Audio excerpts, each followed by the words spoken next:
Coming to the next chapter, that is Principle of Management.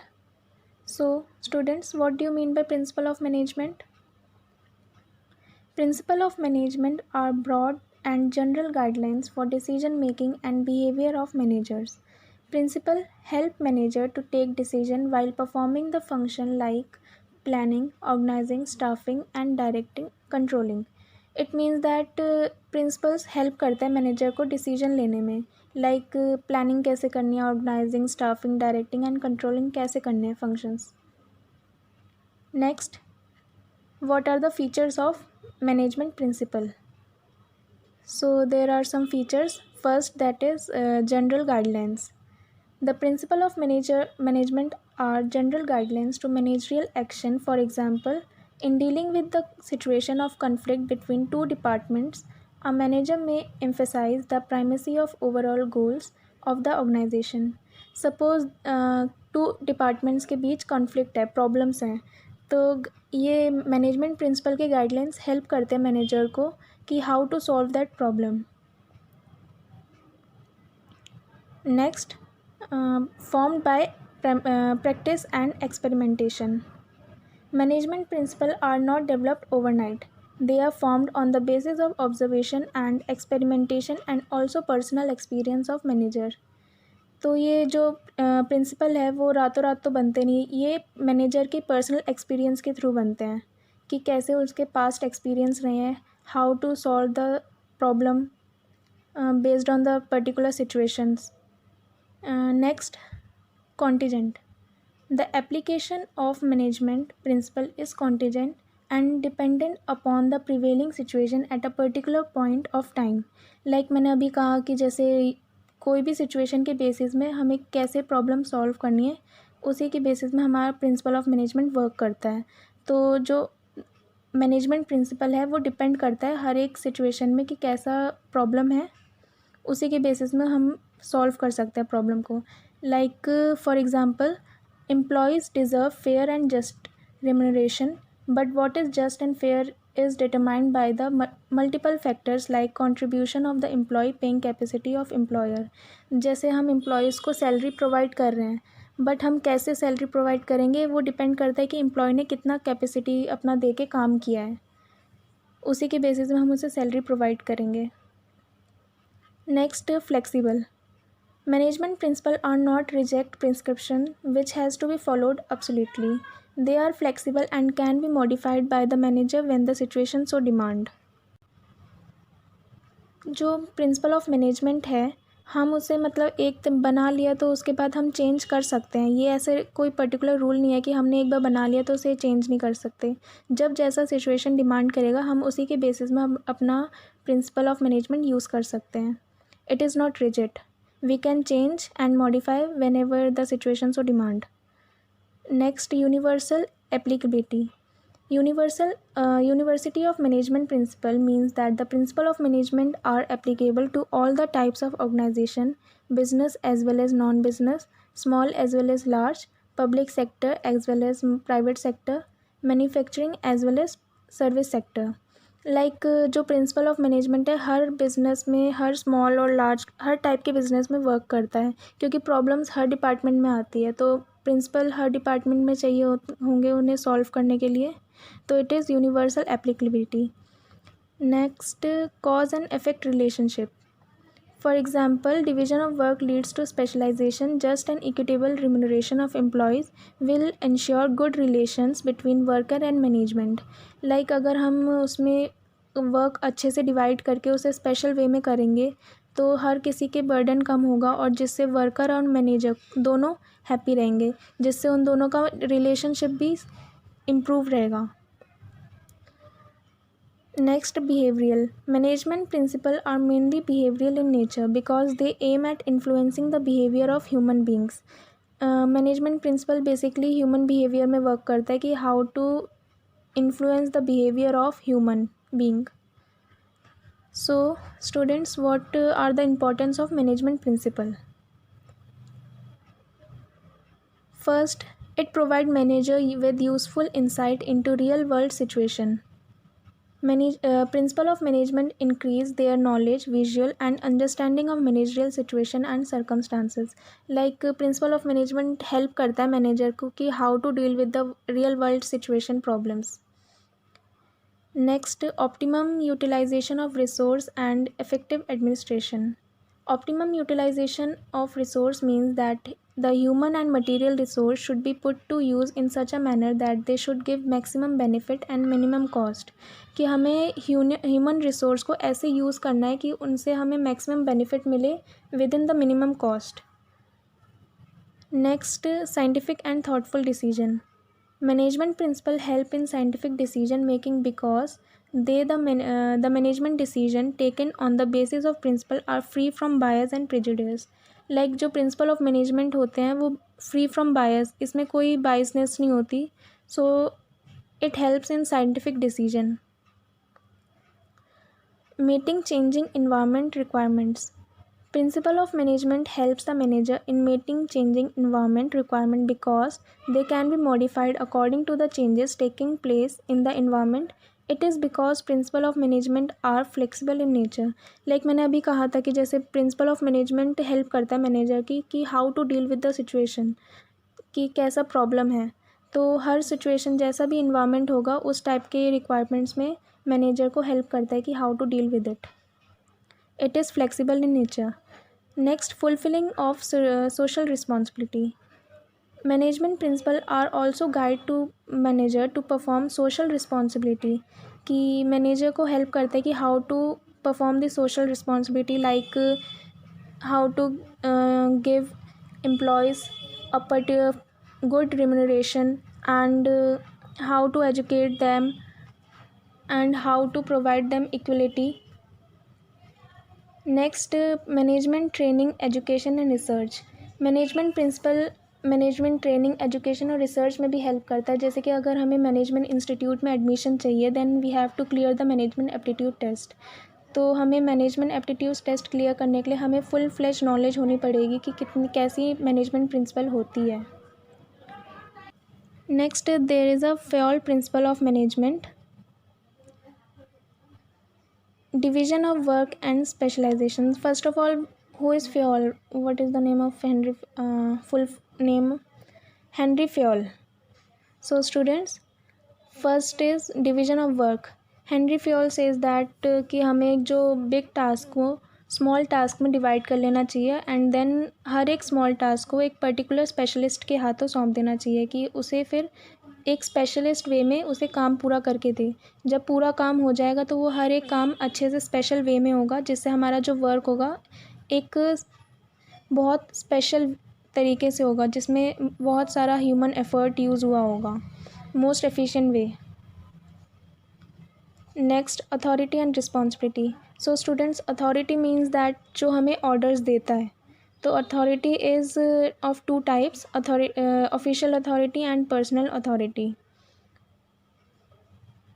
So what is responsibility? Responsibility means कि अगर हमें कोई काम दिया है तो हमें उसे रिस्पॉन्सिबल पीपल की तरह कि हमें काम पूरा टाइम पे देना चाहिए उसे. तो manager requires authority common straight with their responsibility. एक मैनेजर को अथॉरिटी भी होनी चाहिए उसके अंदर और रिस्पॉन्सिबिलिटी भी होनी चाहिए. There should be a balance. तो अगर वो ज़्यादा अथॉरिटी लीड कर रहा है तो it will be a misuse of authority कि वो ज़्यादा हमें मतलब एम्प्लॉयज़ को ऑर्डर नहीं दे सकता. Then there should be a abuse of managerial power. Next, discipline. Discipline is the obedience to organizational rules and employment agreement which are necessary for the working of the organization. It means that her organization में हमें discipline की need है. बिना discipline के हम किसी भी organization में work नहीं कर सकते. Next, unity of command. According to Fayol, there should be one and only one boss for individual employee.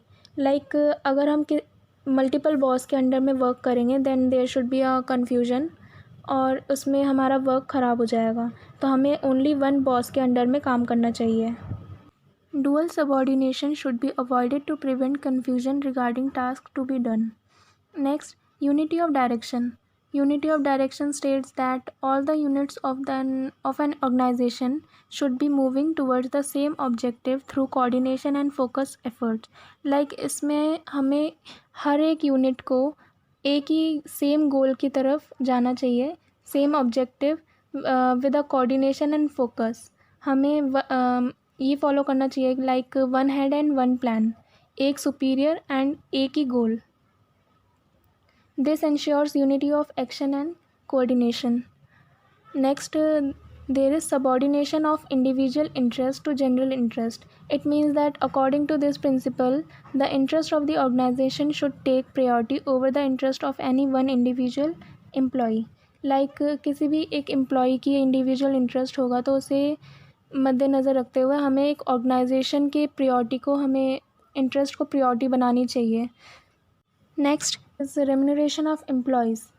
So students, remuneration of employees should be just and equitable so as to give maximum satisfaction to both employees and organization. कि employees को salary equal देनी चाहिए जिससे हम लोग मतलब employees को भी satisfaction हो और organization को भी satisfaction हो. Like हमें employees को इतनी भी salary नहीं देनी कि जैसे organization फिर लॉस में चला गया, और एम्प्लॉयज़ को हम इतनी भी कम सैलरी नहीं देंगे कि उनकी डेली नीड्स फुलफ़िल नहीं हो पा रही. तो हमें एक जस्ट एंड फेयर सैलरी देनी चाहिए. The employ should be paid wages and salary. We should give them at least a reasonable standard of living and at the same time it should be within the capacity of the company. So next point, centralisation and decentralisation. The centralization of decision-making authority by top management is called centralization. So students, centralization is that जो authority हमारा decision making होता है उस top management, तो हमें उसे level को centralization कहते हैं. Now decentralization. So student, decentralization means when the decision making dispersed among more than one person is called decentralization. Those organizations in which decision-making authority lies within the top management are termed as centralized organization. Where those in decision-making authority is shared with lower levels are called decentralized organization. It means that अगर decision हमारा top management के पास है सिर्फ, तो we will call it centralized organization, and अगर हमारा decision making lower level के पास है then we will call it decentralization organization. तो एक कंपनी के पास बैलेंस होना चाहिए सेंट्रलाइजेशन और डिसेंट्रलाइजेशन का. It should never be completely centralised and completely decentralised. There should be balance. अगर हम कम्प्लीटली सेंट्रलाइज रखेंगे उसे, देन हमारा जो ऑर्गेनाइजेशन होगा वो बॉस के अंडर हो जाएगा कम्प्लीटली. एम्प्लॉयज़ को अपना इनिशिएटिव दिखाने का मौका ही नहीं मिलेगा. एंड अगर ये पूरी तरीके से ऑर्गेनाइजेशन डिसेंट्रलाइज्ड हुआ, देन ये कंपनी मतलब फिर एम्प्लॉयज़ के उसमें चलेगी, बॉस की फिर टॉप मैनेजमेंट की कोई वैल्यू नहीं करेगा. Now next is scalar chain. So scalar chain is an organisation consist of superior and subordinate. The formal lines of authority from highest to lowest rank are known as scalar chain. According to the Fayol, scalar chain refers to a chain of authority and communication that runs from top to bottom and should be followed by manager and subordinate. Scalar chain एक type की chain होती है जिसमें authority communicate करती है top to bottom. Like it is followed by manager and subordinate. Top में management and lower में subordinates होते हैं. According to the Fayol, this change should not be violated in the normal course of formal communication.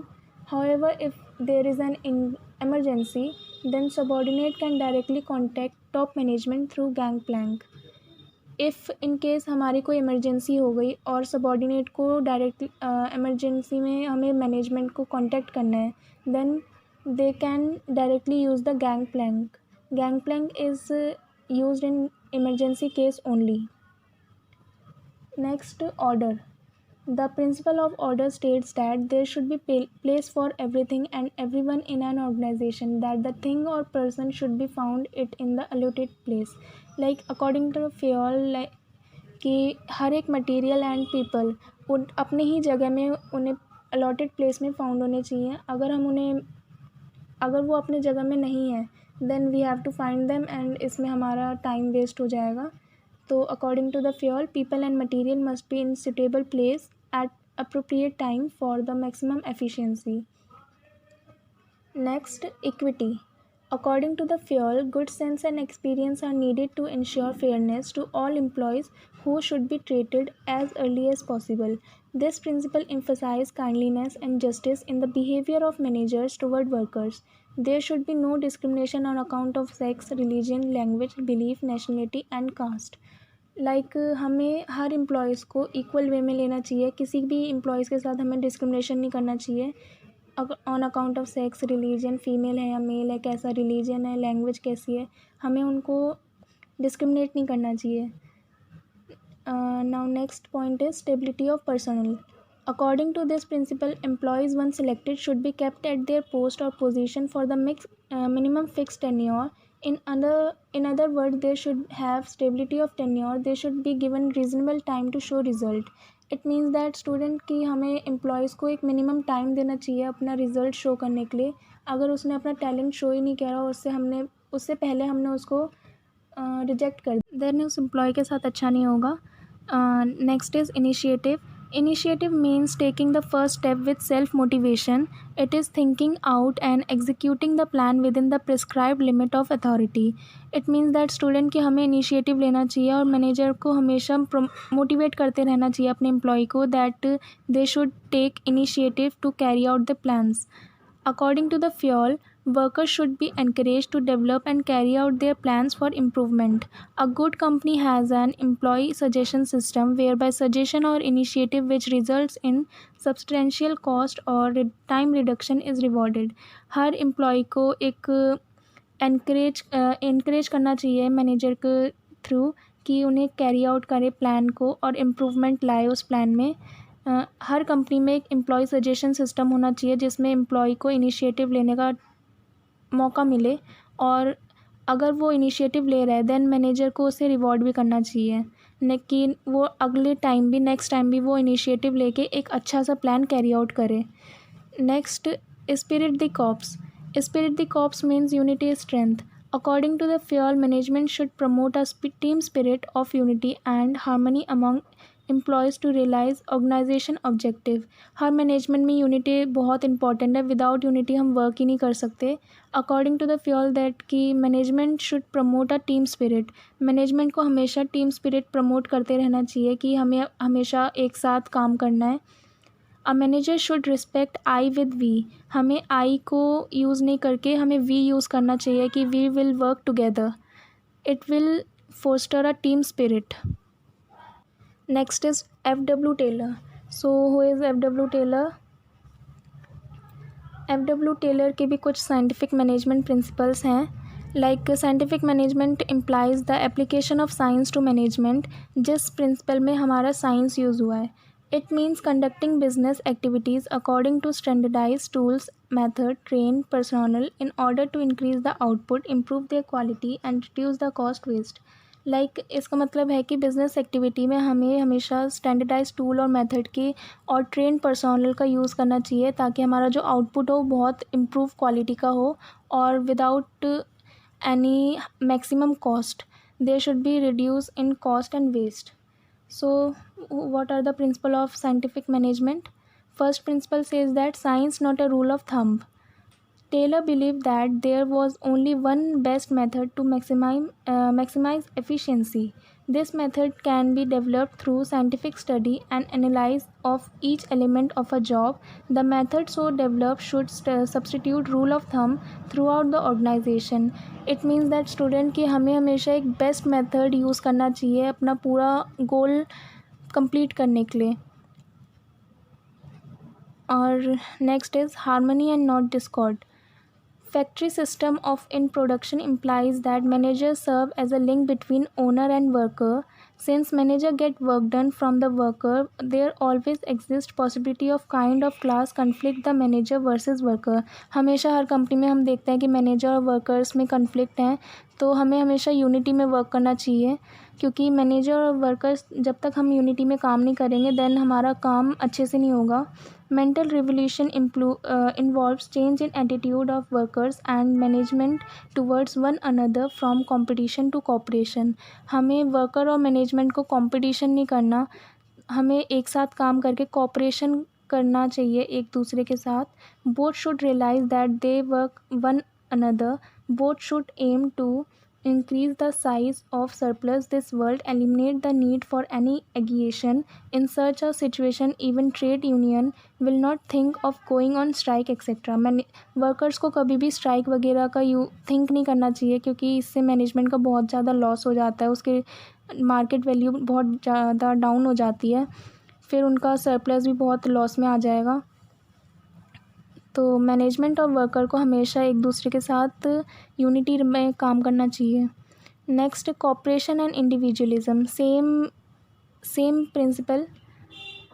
This principle is an extension of principle of harmony not discord. जो हमने पहले ही principal में बोला था कि हमें हमेशा कॉपरेशन करना चाहिए और इंडिविजुअल तरीके में काम नहीं करना चाहिए. लेबर और मैनेजमेंट को हमेशा अपना कॉपरेशन करना चाहिए, एक दूसरे के साथ एक साथ काम करना चाहिए यूनिटी में. According to the Taylor, there should be an almost equal division of work and responsibility between worker and management. Taylor के अकॉर्डिंग हमें वर्क को इक्वलिटी में डिवाइड करना चाहिए कि ऐसा नहीं वर्कर को ज़्यादा काम दे दिया और मैनेजमेंट में काम ही नहीं है. तो हमें हमेशा इक्वल डिवीज़न करना चाहिए उसका. Management should work almost side by side with the workers, helping, encouraging and smoothing the way for them.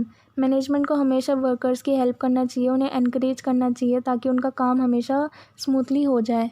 This is called paternalistic style of management, whereby the employ take care of the need of employees.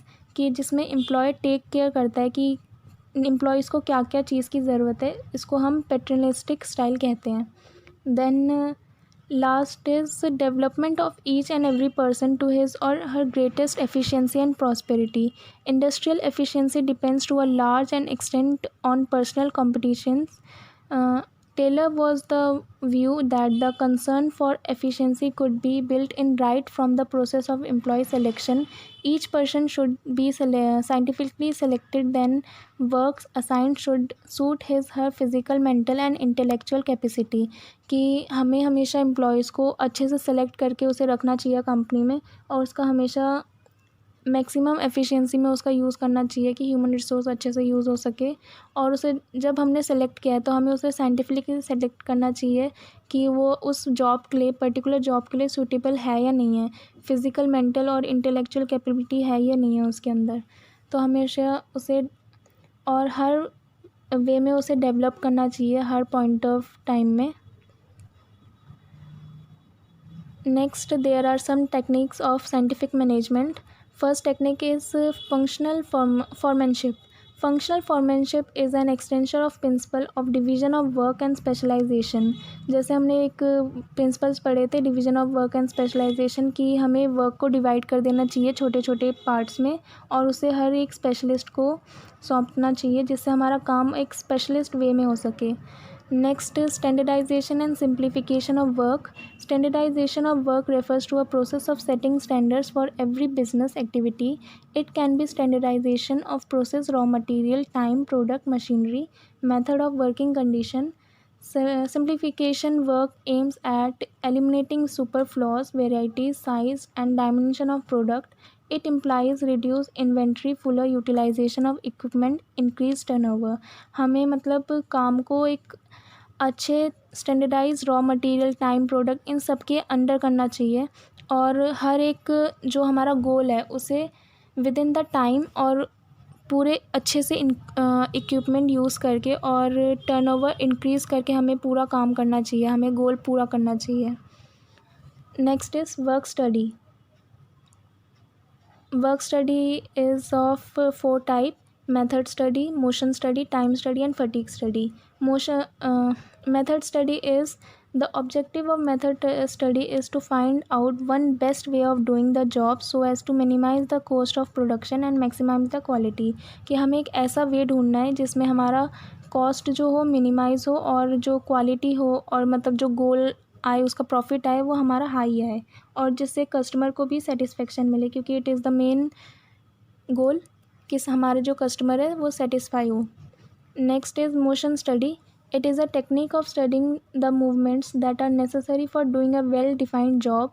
It seeks to eliminate the and productive or wasteful or unnecessary movement. जैसे कि हमने पहले पढ़ा था कि हमें unnecessary movement नहीं करने, जिससे हमारा जो टाइम वेस्ट होता है. तो हमें हमेशा अपने पर्टिकुलर प्लेस में होना चाहिए जिससे हमारा काम ईज़िली हो सके. Time study. It is a technique to determine the standard time taken by a worker of reasonable skill and efficiency to perform a well-defined job.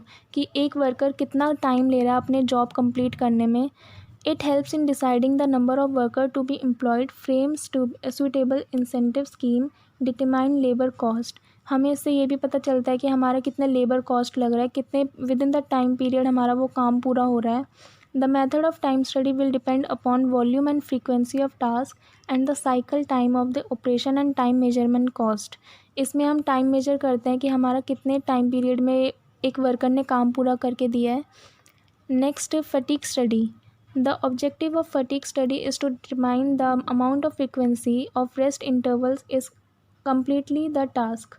If the worker involves heavy manual labor, then small causes have to be frequently given to a worker so that he or she can recharge his or energy level for the optimum contribution. हमें हमेशा worker को rest intervals देना चाहिए. Like हमें उन्हें हमेशा lunch time और उनका अच्छे से इंटरवल देना चाहिए ताकि उन्हें एनर्जी उनका रीगेन हो सके. और अगर हम उन्हें लगातार काम करवाते रहेंगे देन उनकी एनर्जी वो डाउन हो जाएगी और वो काम नहीं कर पाएंगे अच्छे से. और हमें उतना भी उन्हें फ्री टाइम नहीं देना कि वो अब फ्रीली बैठे हैं और कुछ काम नहीं कर रहे हैं. तो there should be a balance and there should be a good rest interval. Next is differential piece rate system. Taylor wanted to differentiate between efficient and inefficient worker on the basis of their actual performance and standardized performance. So student, there is a system that is called differential piece weight system. इसमें हम efficient और inefficient workers का actual performance और standard performance measure करते हैं कि जिस उतना किसने कितना काम किया है उसके हिसाब से उन्हें particular reward देना पड़ेगा. So he introduced differential piece weight system. It rewards the efficient workers and motivate the less efficient ones to improve their efficiency. हम इसमें रिवॉर्ड करते हैं एफिशिएंट वर्कर्स को, और जो इनएफिशिएंट वर्कर्स हैं हम उन्हें इम्प्रूव करने में हेल्प करेंगे कि उन्हें मोटिवेट करेंगे how to work good like efficient workers. Now there is a difference between Henry Fayol and F W. Taylor. So students, read out that difference between Henry Fayol and F.W. Taylor.